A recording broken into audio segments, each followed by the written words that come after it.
vrachlar operatsiya dedi. Kvadratni mushagiga Kuchi yo'q edi, lechina qotib uyg'onadi. 10 yillik azobim bir ertalab charchoq bilan uyg'onadi. bo'yin muskullari spazm Energiya sarflab chiqadi. bel og'rig'iga sabab Umurtqasi qisilib ketaveradi.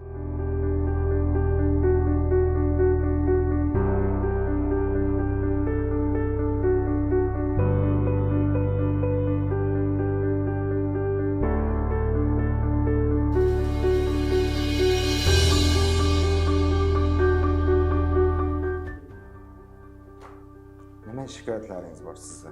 Ayni paytda bezovta qilyapti. Asosiy shikoyatlarim ertalab turganimda belimdagi og'riqlar, qo'limdagi og'riqlar, holsizlik, kechasi uyqusizlik bezovta qilyapti. Bosh og'riqlari bezovta qilyapti.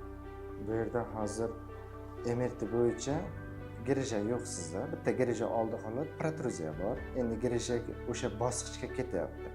Kelajakda girija chiqishi mumkin. Bunda hozir sizda umumiy holatingiz bo'yicha tanadagi mushaklar normada ishlamayapti. Sababi ertalab turganingizda charchoq, og'riq bo'lsa, belni qotishi o'zi asosiy sababi belda mana kvadratning mushagida qon tomir kam bo'ladi. Kechasi yotasiz, ertalab turganingizda qotib qoladi. Qon tomir kam, o'sha mushak yaxshi ishlamaydi. Qon aylanishi, kровообращение yaxshi bo'lmaydi u yerda. Ertalab qotib uyg'onaverasiz. Umumiy boyagi mushaklar balansi yaxshi bo'lmasa, bittasi yaxshi ishlab, bittasi yaxshi ishlamasa, odamda mushak ko'pda 600 dan ortiq mushaklar bor. O'shalar joy-joyida ishlamasa hammasi kechasi bilan sizda energiya sarflab chiqadi. Energiya sarfi bo'ladi. Natijada ertalab charchoq bilan uyg'onasiz. Kun bo'yi kuningiz keyin yaxshi o'tmaydi. Tana charchaydi, ish qilasiz. Tana o'sha nagruzkaga javob bermaydi. Belni umurtqasi qisilib ketaveradi. Bu yerda girija asosiy kasallik emas, o'sha girijaga olib kelgan kasallikni lechina qilish kerak. Yana nimalar bezovta qiladi? Mana ichki organlarda, Ichki organlarda yurak qisilishi, ertalab turganimda, nafas olish tizimida ozgina muammolar, o'shalar bezovta qilyapti. sizda bu yerda kompleks lechina qilish kerak. Kinezologiya o'zi shunday soha, 3 ta yo'nalish bo'yicha lechina qilinadi. Birinchisi emotsiya, keyin struktura. Agar emotsiyada mana qo'rquv, vahima, asabiy holatingiz bo'ladigan bo'lsa, emotsiya sizni tanangizda struktura bilan keyin bioximiyani buzib qo'yadi. Ya'ni qon aylanish, bu yerda gormonal fonlarni buzib qo'yadi. Agar gormonal fonlarda o'zgarish bo'ladigan bo'lsa, struktura bilan emotsiyani buzib qo'yadi. O'sha uchalasini bog'lagan holda lechina qilamiz. Lechina tartibi qanday bo'ladi? Sizni birinchi kun tekshiramiz. Tekshirganda kasallikning sababi chiqib ketib kelaveradi, sizga aytib ketaveramiz. Mana shu yerda shunaqa muammo bor. Konsultatsiya qilish jarayonida birdan lechina bo'lib ketadi sizda.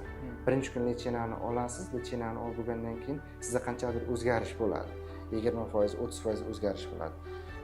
Birinchi kunda keyin sizga lechina kuni tayinlanadi, holatingizga qarab. Lechina kuni 5 kun, 7 kun, 10 kungacha tayinlaymiz. Bu bemorning holatiga qaraymiz. Sizni holatingizga qarab lechina kuni tayinlaymiz.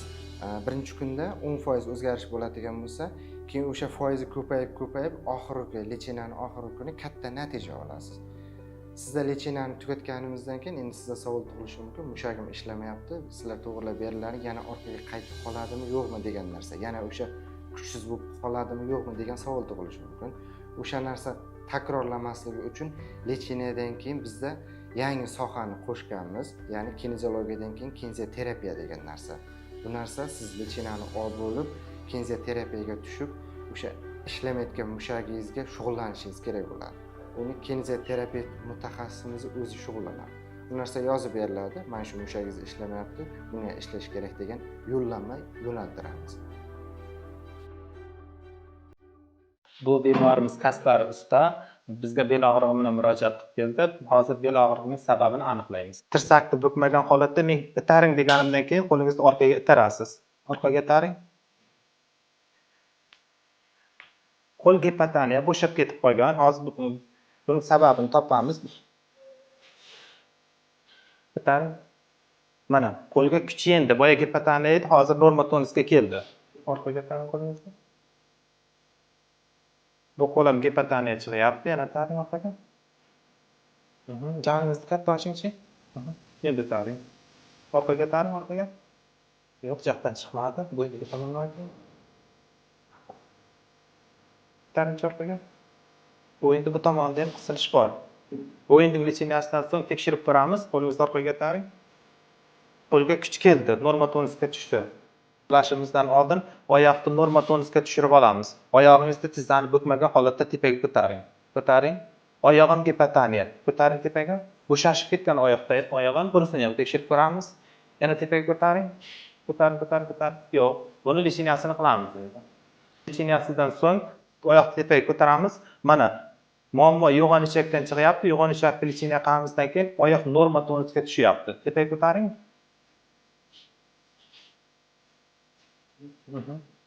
Qo'lingizni tepaga ko'taring. Mariyaqa bosing. Bu tomonga. Bosing. Yaxshi bo'sh qo'ying. Qo'lni bo'sh qo'ying. Yana tepaga ko'taring. Bo'sh qo'ying. Yana tepaga ko'taring. Bo'sh qo'ying. Ishtimol muskulning o'rta porsiyasi ishlamayotganida, uni licheniyasidan keyin mana tepaga ko'taramiz. Bu ham norma tonusga tushdi.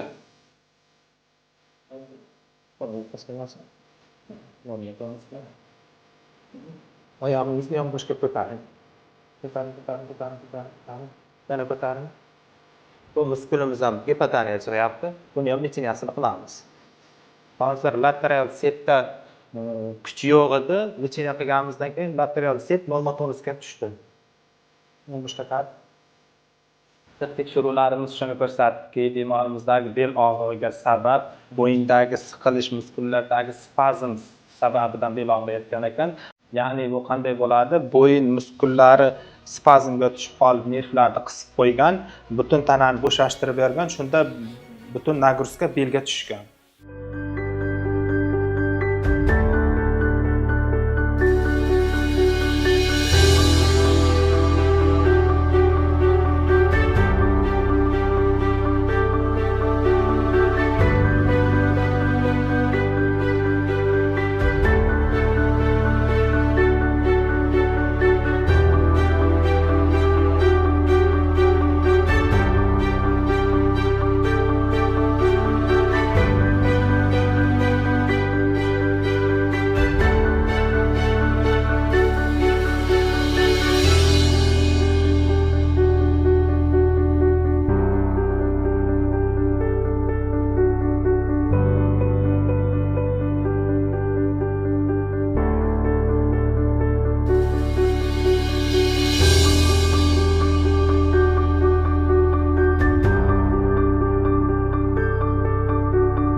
Assalomu alaykum aziz qadr-baland qadrdonlarim. Men yoshim 62 yoshda Qashqadaryoning Shahrisabz shahridan kelganman. 10 yildan beri oyoq kasalligi bo'yicha muammom juda katta. Bormagan joyim, bormagan klinikam qolmadi. Hech qaysidan bir umid shifo topolmadim. Oxirgi tashxis vrachlar operatsiya dedi. Brejani operatsiya qilib olib tashlasak, shu bilan qutulib ketasan dedi. Lekin bir o'rtog'im sababli mana shu Surxondaryo viloyatining Denov shahridagi Neomid klinikasiga keldim. Bu klinikada men hayratga qoldim. Chunki 10 yillik azobim bir kunda og'riqsizlikni his qila boshladim.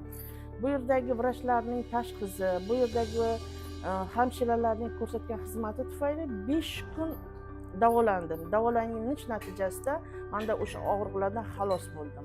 Jon Jo'rayevni eshitib, mana Yusufjonlarni eshitib shu yerga keldim. Bular juda shirin so'zli. Birinchi o'ringa shirin so'zlari bilan davolaydi. Medsestralari ham, hamma ishlovchilarga katta rahmat aytaman. Hammalari shirin so'zlik, juda odobli, tarbiyali. Mana davolanganimga 5 kun bo'ldi, holatim ancha yaxshi, yengilman. O'zimni yengil his qilyapman. Oldingida yursam, oyog'imni og'rig'i tutib ushlab qolmayapti. Yaxshiman, ahvollarim juda yaxshi.